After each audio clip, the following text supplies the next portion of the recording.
to my channel. Today I'm gonna start with a basic comparison between training in the UK versus training in the US. So if you apply for training in the US, if you're planning that, then if you are a graduate, or if you have done your post graduation from your home country, let's say India, or if you are a consultant in India, if you plan to go to the US, you always enter at the bottom. Okay, always start from the bottom, which is they call the PGY1 positions. There are different positions, so you always have to start at the bottom. Okay, and work your way up after that. And there are some exceptions made for some consultants, but this is what usually happens in the US. But that is not the case at all in PLAB. In PLAB, if you are a graduate, if you are a medical graduate, you enter foundation training, which is FY2.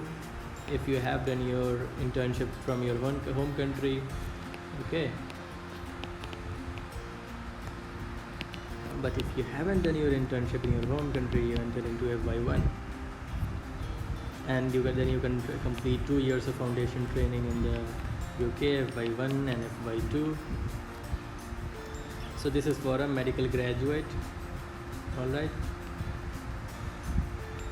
If you have done your post graduation from your home country, then you skip through foundation training, and even after that you can skip ST1, ST2, and directly enter into ST3.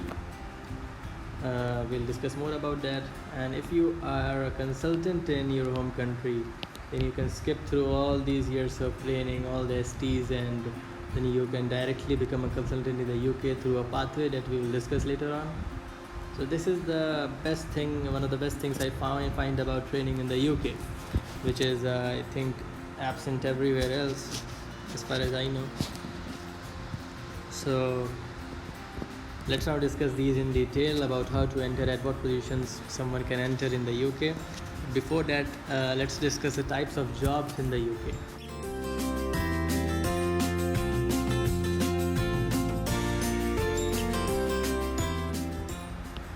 So there are 3 kinds of jobs in the UK. Number 1 is the training job. The training job is all training jobs are within the NHS. This NHS is the government body in the UK. Alright, so these are the training jobs which offer career progression. So career progression is something which is unique in these training jobs, which is obvious. So in career progression, what I mean is that if you enter into ST1, you can directly go into progress through the stages. But there are some exams that you have to give in between, and you also have to change jobs. They will discuss all that in greater detail in later videos. Now let's talk about non-training jobs. So non-training jobs, the pay is higher in non-training jobs than the training jobs, but there is no career progression. Alright, so you can earn better, but there is no career progression. To progress in your career, either you can take the exams which are MRCS or FRCS with adequate experience. We'll talk about that later.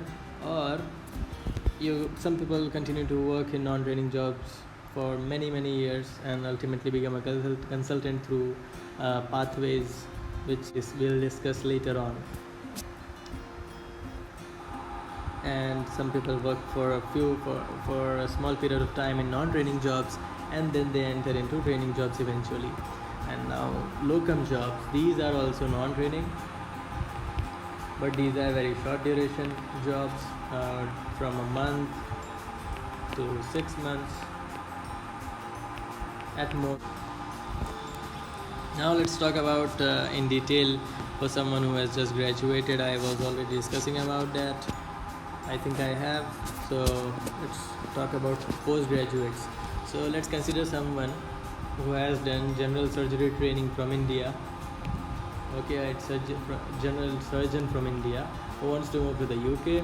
So he has done 3 years of training in general surgery from India. Alright, so this person does not have to take PLAB. PLAB is not needed at all. He can skip through PLAB. He will have to take the English exam, IELTS. Then he sits for another exam which is called MRCS.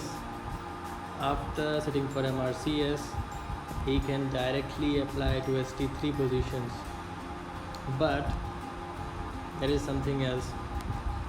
To apply for ST3 position, you should have a certificate of readiness to enter specialty training. This certificate is awarded after gaining 12 months of medical experience after full GMC registration. So you have to work in the UK for 12 months, and then you get the certificate of readiness to enter specialty training. And once you have obtained this, you can directly apply for ST3 training jobs and progress in your career in the UK. But of course, before that, you have to get this certificate of readiness.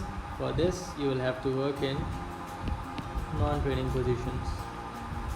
You have to work a non-training job for 1 year and obtain that certificate. So we have discussed about how to enter into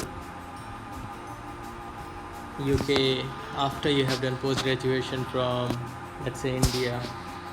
And there are similar, the pathways are similar for other branches as well, such as medicine, radiology, ophthalmology, any branch. So for the consultants, we'll discuss about that later in a different video. Thank you everyone.